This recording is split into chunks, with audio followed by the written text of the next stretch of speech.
Hello प्यारे दोस्तों। तो कैसे हैं आप सभी। आई होप कि आप लोग बहुत अच्छे होंगे प्यारे दोस्तों।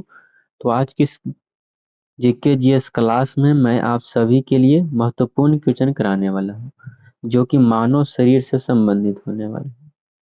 जी हाँ दोस्तों, मानव शरीर से संबंधित मैं आप सभी को काफी महत्वपूर्ण क्वेश्चन आज की इस वीडियो में कराने वाला हूँ। तो दोस्तों मैं आपसे एक ही रिक्वेस्ट करना चाहूंगा कि वीडियो को शुरू से लेकर के अंत तक जरूर देखिएगा। चैनल पर नए हैं तो चैनल को सब्सक्राइब कर लीजिएगा प्यारे दोस्तों। तो चलिए बिना आपका कीमती समय ना बर्बाद करते हुए हम लोग पहले नंबर क्वेश्चन की ओर बढ़ेंगे। यदि आप इस वीडियो का पीडीएफ लेना चाहते हैं तो टेलीग्राम को ज्वाइन कर लीजिए, आपको डिस्क्रिप्शन बॉक्स में लिंक मिल जाएगा। चलिए आज का पहला नंबर क्वेश्चन है प्यारे दोस्तों, मनुष्य की लार किसके पाचन में सहायता करती है। यहाँ दोस्तों मनुष्य का लार जो है किसके पाचन में सहायक करता है, तो स्टार्च को। जी हाँ दोस्तों, स्टार्च को पाचन करने में लार काफी सहायता करता है। तो ऑप्शन बी आपका सही उत्तर हो जाएंगे। अगले प्रश्न को देखेंगे हम लोग। दूसरा नंबर प्रश्न आप लोगों के सामने है। दूसरा नंबर क्वेश्चन क्या कहता है, मानव शरीर में सबसे बड़ा अंग कौन सा है। जी हाँ दोस्तों, मानव शरीर में सबसे बड़ा अंग कौन सा है, तो बाहरी सबसे बड़ा अंग जो दोस्तों, जी हाँ दोस्तों, मानव शरीर का सबसे बाह्य बड़ा अंग जो है वो चमड़ा है, याद रखिएगा। चमड़ा है। आंतरिक अंग दूसरा है यकृत, जो कि बड़ा होता है आंतरिक केंद्र, यानी ऑप्शन सी इस क्वेश्चन का सही उत्तर हो जाएंगे। अगला नंबर क्वेश्चन आप लोगों के सामने है दोस्तों। 3 नंबर प्रश्न आप लोग के सामने देख सकते हैं। मनुष्य के मस्तिष्क का औसतन भार कितना होता है। यहाँ पे यार दोस्तों मनुष्य के मस्तिष्क का औसतन भार कितना होता है, तो याद रखिएगा मनुष्य के मस्तिष्क का औसतन भार 1350 ग्राम होता है, यानी ऑप्शन डी आपका राइट आंसर हो जाएंगे। अगले प्रश्न को देखेंगे हम लोग। 4 नंबर क्वेश्चन आप लोगों के सामने है। थाइमोसिन नामक हार्मोन किस ग्रंथि से स्रावित होता है। यहाँ दोस्तों थाइमोसिन नामक हार्मोन किस ग्रंथि से स्रावित होता है, तो याद रखिएगा थाइमोसिन नामक हार्मोन जो है वो थाइमस ग्रंथि से ही स्रावित होता है, यानी ऑप्शन सी आपका राइट आंसर हो जाएंगे प्यारे दोस्तों। अगले क्वेश्चन को बढ़ेंगे हम लोग। 5 नंबर क्वेश्चन आप लोग के सामने है। मनुष्य के मुख में किसका पाचन प्रारंभ हो जाता है। यहाँ दोस्तों मनुष्य के मुख से में किसका पाचन प्रारंभ, तो कार्बोहाइड्रेट का पाचन जो है मनुष्य के मुख से ही शुरू हो जाता है। यहाँ दोस्तों मुख से ही शुरू हो जाता है, यानी ऑप्शन बी आपका राइट आंसर हो जाएंगे, कार्बोहाइड्रेट आंसर सही हो जाएगा। 6 नंबर क्वेश्चन आप लोग के सामने है दोस्तों। 6 नंबर क्वेश्चन क्या कहता है, प्रतिवर्ती क्रियाओं का नियंत्रण केंद्र कहाँ होता है। यहाँ दोस्तों प्रतिवर्ती क्रियाओं का नियंत्रण केंद्र कहाँ होता है, तो कशेरुक रज्जु में होता है, याद रखिएगा कशेरुक रज्जु में, ऑप्शन ए आपका राइट आंसर हो जाएंगे साथियों। अगले प्रश्न को देखेंगे हम लोग। अगला नंबर क्वेश्चन आप लोगों के सामने है दोस्तों। 7 नंबर क्वेश्चन, आंख के किस भाग पर वस्तु का प्रतिबिंब बनता है। यहाँ दोस्तों आंख के किस भाग पर किसी वस्तु का प्रतिबिंब बनता है, तो याद रखिएगा प्यारे दोस्तों आंख के रेटिना या दृष्टि पटल पर वस्तु का प्रतिबिंब बनता है। रेटिना का हिंदी ही होता है दृष्टि पटल, यानी ऑप्शन ए आपका राइट आंसर हो जाएंगे प्यारे साथियों। 8 नंबर क्वेश्चन आप लोगों के सामने है। 8 नंबर क्वेश्चन क्या कहता है, पुरुष की नसबंदी को क्या कहते हैं। यहाँ दोस्तों पुरुष की नसबंदी को क्या कहा जाता है, तो याद रखिएगा पुरुष की नसबंदी को वैसेक्टोमी कहा जाता है। यहाँ दोस्तों वैसेक्टोमी, ऑप्शन डी आपका राइट आंसर हो जाएंगे। अगले प्रश्न को देखेंगे हम लोग। 9 नंबर क्वेश्चन आप लोग के सामने है दोस्तों। मानव के शरीर में सबसे छोटी ग्रंथि कौन सी है।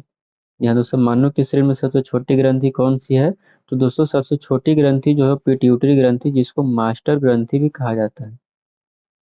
यहाँ दोस्तों पिट्यूटरी ग्रंथि को मास्टर ग्रंथि भी कहा जाता है, ऑप्शन डी आपका राइट आंसर हो जाएंगे। 10 नंबर क्वेश्चन आप लोग के सामने है। मानव में मूत्र का पीला रंग किसकी मौजूदगी के कारण होता है। यहाँ दोस्तों मानव में मूत्र का पीला रंग किसकी मौजूदगी के कारण होता है, तो यूरोक्रोम के कारण। यहाँ दोस्तों यूरो यूरोक्रोम के कारण मानव मूत्र का रंग पीला होता है, यानी ऑप्शन सी आपका सही उत्तर हो जाएंगे। 11 नंबर क्वेश्चन आप लोगों के सामने है। पिट्यूटरी ग्रंथि कहाँ स्थित होती है। जी हाँ दोस्तों पिट्यूटरी ग्रंथि कहाँ स्थित होता है, तो पिट्यूटरी ग्रंथि मस्तिष्क में स्थित होता है, याद रखिएगा। पिट्यूटरी ग्रंथि कहाँ होता है, तो मस्तिष्क में होता है। ऑप्शन बी आपका सही उत्तर हो जाएंगे। अगले क्वेश्चन को बढ़ेंगे हम लोग प्यारे दोस्तों। अगला नंबर क्या कहता है क्वेश्चन, 12 नंबर क्वेश्चन आप लोगों के सामने है। मानव शरीर में वृद्धि हार्मोन किस ग्रंथि से स्रावित होता है। या दोस्तों, मानव शरीर में वृद्धि हार्मोन जो है किस ग्रंथि से स्रावित होता है, तो याद रखिएगा प्यारे दोस्तों, पिट्यूटरी ग्रंथि से स्रावित होता है। ऑप्शन सी आपका राइट आंसर हो जाएंगे। अगले नंबर प्रश्न को देखेंगे हम लोग। 13 नंबर क्वेश्चन आप लोगों के सामने है। पेनियल ग्रंथि कहाँ स्थित होती है। यहाँ दोस्तों, पेनियल ग्रंथि कहाँ स्थित होता है, तो पेनियल ग्रंथि मस्तिष्क में पाया जाता है, याद रखिएगा मस्तिष्क में स्थित होता है, यानी ऑप्शन बी आपका राइट आंसर हो जाएंगे। अगले क्वेश्चन को बढ़ेंगे हम लोग। 14 नंबर प्रश्न आप लोगों के सामने है। मादा जनन हार्मोन है। यहाँ दोस्तों, मादा जनन हार्मोन कौन है, तो याद रखिएगा मादा जनन हार्मोन एस्ट्रोजन, रिफ्लेक्सिन, प्रोजेस्टेरोन, यानी इनमें से सभी जो है वो मादा जनन हार्मोन। ऑप्शन डी आपका राइट आंसर हो जाएंगे। अगले क्वेश्चन को बढ़ेंगे हम लोग। 15 नंबर क्वेश्चन आप लोगों के सामने है। पेस मेकर का संबंध किस अंग से है। बहुत ही बढ़िया क्वेश्चन है प्यारे दोस्तों। पेस मेकर का संबंध किस अंग से है, तो पेस मेकर का संबंध हृदय से होता है, याद रखिएगा हृदय दिल से। ऑप्शन बी आपका सही उत्तर हो जाएंगे। अगले क्वेश्चन को बढ़ेंगे प्यारे दोस्तों हम लोग। 16 नंबर क्वेश्चन आप लोग के सामने है दोस्तों। 16 नंबर क्वेश्चन क्या कहता है, मनुष्य के शरीर के किस अंग में लसिका कोशिकाएं बनती है। यहाँ दोस्तों, मनुष्य के शरीर में किस अंग में लसिका कोशिकाएं बनती है, तो दीर्घ अस्थि में लसिका कोशिका बनता है, यानी ऑप्शन डी आपका राइट आंसर हो जाएंगे। अगले प्रश्न को देखेंगे हम लोग। 17 नंबर क्वेश्चन आप लोग के सामने है प्यारे दोस्तों। 17 नंबर क्वेश्चन क्या कहता है, नाड़ी दर कहाँ से मापी जाती है। यहाँ दोस्तों, नाड़ी दर कहाँ से मापी जाती है, तो याद रखिएगा नाड़ी दर जो है वह धमनी से मापा जाता है, याद रखिएगा धमनी से।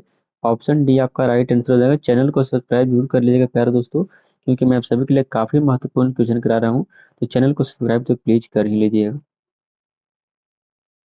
18 नंबर क्वेश्चन आप लोग के सामने है दोस्तों। 18 नंबर क्वेश्चन क्या कहता है, प्रोटीन का पाचन किस अंग से प्रारंभ हो जाता है।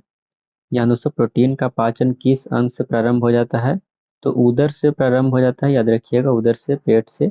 ऑप्शन बी आपका राइट आंसर हो जाएंगे। अगले क्वेश्चन को बढ़ने का प्रयास करेंगे हम लोग। 19 नंबर क्वेश्चन आप लोगों के सामने है। रुधिर का एक प्रकार है, तो रुधिर तो है दोस्तों तरल संयोजी ऊतक, याद रखिएगा बहुत ही बढ़िया क्वेश्चन है। काफी एग्जाम में पूछा भी गया है, वीवीआई क्वेश्चन है कि रुधिर जो है वह तरल संयोजी ऊतक है। ऑप्शन बी आपका राइट आंसर हो जाएंगे। अगले प्रश्न को देखेंगे हम लोग। 20 नंबर क्वेश्चन है। लाल रक्त कोशिकाओं का उत्पादन किसके द्वारा होता है। यहाँ दोस्तों, लाल रक्त कोशिकाओं का उत्पादन किसके द्वारा होता है, तो अस्थि मज्जा के द्वारा लाल रक्त कोशिकाओं का निर्माण होता है, यानी ऑप्शन सी आपका राइट आंसर हो जाएंगे। अगले क्वेश्चन को देखेंगे हम लोग। 21 नंबर क्वेश्चन आप लोग के सामने है दोस्तों। हीमोग्लोबिन किसका महत्वपूर्ण घटक है। यहाँ दोस्तों, हीमोग्लोबिन किसका महत्वपूर्ण घटक है, तो लाल कणिकाएं का महत्वपूर्ण घटक है, यानी ऑप्शन डी आपका राइट आंसर हो जाएंगे। अगले क्वेश्चन को बढ़ेंगे हम लोग। अगला नंबर क्वेश्चन है। मनुष्य के जीवन काल में कितने दांत दो बार विकसित होते हैं। यहाँ दोस्तों, मनुष्य के जीवन काल में कितने दांत दो बार विकसित होते हैं, तो 20 गो दांत है जो दो बार विकसित होता है, यानी ऑप्शन बी आपका राइट आंसर हो जाएंगे। 23 नंबर क्वेश्चन आप लोग के सामने है दोस्तों। मनुष्य के शरीर में पित्त का भंडारण किस अंग में होता है, तो पित्त का भंडारण पित्ताशय में होता है, याद रखिएगा पित्ताशय में, यानी ऑप्शन सी आपका राइट आंसर हो जाएंगे। अगले क्वेश्चन को बढ़ेंगे हम लोग। 24 नंबर क्वेश्चन आप लोगों के सामने है। वयस्क मनुष्य के शरीर में औसतन कितने लीटर खून होता है।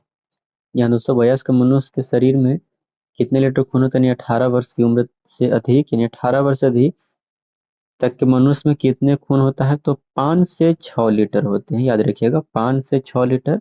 ऑप्शन डी आपका राइट आंसर हो जाएंगे। 25 नंबर क्वेश्चन आप लोग देख सकते हैं। दौड़ लगाते समय मनुष्य का रक्त दाब क्या होता है, तो याद रखिएगा कि दौड़ लगाते समय मनुष्य का रक्त दाब बढ़ता है। ध्यान दोस्तों, बढ़ता है। ऑप्शन बी आपका सही उत्तर हो जाएंगे। 26 नंबर क्वेश्चन आप लोग के सामने है दोस्तों। मनुष्य के शरीर में किसका पाचन होना मुश्किल होता है? या दोस्तों, मनुष्य के शरीर में किसका पाचन होना मुश्किल होता है? तो याद रखिएगा, सेल्यूलोज का पाचन होना मनुष्य के शरीर में काफी मुश्किल होता है। यानी ऑप्शन सी आपका सही उत्तर हो जाएंगे। अगले क्वेश्चन को पढ़ेंगे प्यारे दोस्तों हम लोग। अगला नंबर क्वेश्चन आप लोगों के सामने है। मानव शरीर में पचे हुए भोजन से विषैले पदार्थ का अवशोषण कौन सा अंग होता है? मैं जान रहा हूँ कि आपको आधा क्वेश्चन दिखाई नहीं दे रहा होगा, इसलिए मैं माफी चाहता हूँ। मानव शरीर में पचे हुए भोजन से विषैले पदार्थ का अवशोषण कौन सा अंग करता है? तो यकृत करता है। याद रखिएगा, यकृत। यहाँ दोस्तों यकृत। तो ऑप्शन डी आपका राइट आंसर हो जाएंगे। अगले क्वेश्चन को बढ़ेंगे हम लोग। 28 नंबर क्वेश्चन आप लोगों के सामने है। मनुष्य की खोपड़ी में कितनी अस्थियां होती है? यहाँ दोस्तों, मनुष्य के खोपड़ी में कितनी हड्डियां होती है? तो याद रखिएगा, मनुष्य के खोपड़ी में हड्डियों की संख्या 8 होती है। ये ऑप्शन डी आपका राइट आंसर हो जाएंगे। मनुष्य की खोपड़ी में 8 हड्डियां होती हैं। अगले क्वेश्चन को बढ़ेंगे हम लोग। 29 नंबर क्वेश्चन है। इंसुलिन की खोज का श्रेय किस वैज्ञानिक को जाता है? कहने का मतलब, इंसुलिन का खोज किसने किया था, किस वैज्ञानिक ने किया था इंसुलिन का खोज? तो बेटिंग व बेस्ट इंसुलिन का खोज किए थे। ऑप्शन ए आपका सही जवाब हो जाएंगे। अगले क्वेश्चन को बढ़ेंगे हम लोग। 30 नंबर प्रश्न आप लोगों के सामने है दोस्तों। मानव शरीर की सबसे मानव शरीर की कौन सी ग्रंथि सेक्स हार्मोन का स्राव करती है?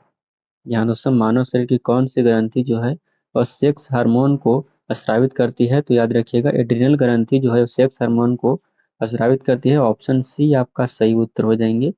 अगले क्वेश्चन को बढ़ेंगे हम लोग। 31 नंबर क्वेश्चन आप लोगों के सामने है दोस्तों। मनुष्य की त्वचा किस भाग पर सबसे ज्यादा मोटी होती है? यहाँ दोस्तों, मनुष्य की त्वचा किस भाग पर सबसे ज्यादा मोटी होता है? तलवे पर होता है। याद रखिएगा, ऑप्शन बी आपका सही उत्तर हो जाएंगे। अगले क्वेश्चन को बढ़ेंगे हम लोग। 32 नंबर क्वेश्चन आप लोगों के सामने है दोस्तों। मनुष्य के शरीर में नाइट्रोजनी अपशिष्ट होता है। यहाँ दोस्तों, मनुष्य के शरीर में नाइट्रोजनी अपशिष्ट क्या होता है? तो याद रखिएगा, मनुष्य के शरीर में नाइट्रोजनी अपशिष्ट यूरिया होता है। यहाँ दोस्तों यूरिया, ऑप्शन बी आपका सही उत्तर हो जाएंगे। अगले प्रश्न को देखेंगे हम लोग। 33 नंबर क्वेश्चन आप लोगों के सामने है। स्तनधारी में यूरिया कहाँ बनता है? यहाँ दोस्तों, स्तनधारी में यूरिया कहाँ बनता है? तो याद रखिएगा, स्तनधारी में यूरिया जो है वो यकृत में बनता है। जी हाँ दोस्तों, यकृत में। ऑप्शन डी आपका राइट आंसर हो जाएंगे। अगले नंबर प्रश्न को देखेंगे प्यारे दोस्तों हम लोग। अगला नंबर क्वेश्चन क्या कहता है? 15 नंबर क्वेश्चन आप लोग माफ करिएगा, 34 नंबर क्वेश्चन है। मनुष्य की सबसे मजबूत हड्डी कौन सी होती है? यहाँ दोस्तों, मनुष्य की शरीर की जो सबसे मजबूत हड्डी होती है वो कौन सा होता है? तो दोस्तों, मनुष्य के शरीर की सबसे मजबूत हड्डी जो होता है वो जबड़े की हड्डी होता है। जी हाँ दोस्तों, जबड़े की हड्डी मनुष्य के शरीर की सबसे मजबूत हड्डी होती है। यानी ऑप्शन बी आपका सही उत्तर हो जाएंगे प्यारे दोस्तों। अगले नंबर क्वेश्चन को बढ़ेंगे हम लोग। 35 नंबर क्वेश्चन की ओर बढ़ रहे हैं। 35 नंबर क्वेश्चन है। निम्न में से कौन सी मानव के पैर की हड्डी नहीं है? यहाँ से इनमें से कौन सी जो मानव के पैर की हड्डी नहीं है? तो दोस्तों याद रखिएगा, टिबिया और फीमर और फिबुला, ये तीनों जो है मानव शरीर की हड्डी है, पैर की हड्डी है। लेकिन जो सी है, जो ह्यूमरस जो है मानव शरीर की हड्डी नहीं है। तो यानी ऑप्शन सी इस क्वेश्चन का सही उत्तर हो जाएगा प्यारे दोस्तों। ऑप्शन सी आपका राइट आंसर हो जाएंगे। तो प्यारे दोस्तों, मैंने आप सभी को जी हाँ दोस्तों, मैंने आप सभी को टॉप 35 क्वेश्चन कराए। आप लोग कमेंट करके बताइए 35 क्वेश्चन कैसा लगे। अच्छा लगा वीडियो को लाइक कर दीजिए, कमेंट करके जरूर बताइएगा वीडियो कैसा लगा है। प्यारे दोस्तों, वीडियो को शेयर भी कर दीजिएगा। तो प्यारे दोस्तों, चैनल पर नए हैं तो चैनल को जरूर से जरूर सब्सक्राइब कर लीजिएगा, क्योंकि आप लोग वीडियो तो देखते हैं पर चैनल को सब्सक्राइब नहीं करते हैं। तो प्लीज़ दोस्तों, आपसे मैं रिक्वेस्ट कर रहा हूँ कि चैनल को सब्सक्राइब जरूर कर लीजिएगा और दोस्तों के पास वीडियो को शेयर कर दीजिए। यदि आप इस वीडियो का PDF लेना चाहते हैं तो डिस्क्रिप्शन बॉक्स में आपको लिंक मिलेगा, जा करके टेलीग्राम को ज्वाइन कर लीजिए और वहाँ फ्री में पीडीएफ आपको मिल जाएगा। चलिए मिलते हैं अगले वीडियो में, तब तक के लिए जय हिंद प्यारे साथियों, मस्त रहिए, स्वस्थ रहिए, अच्छे से पढ़ाई करते रहिएगा।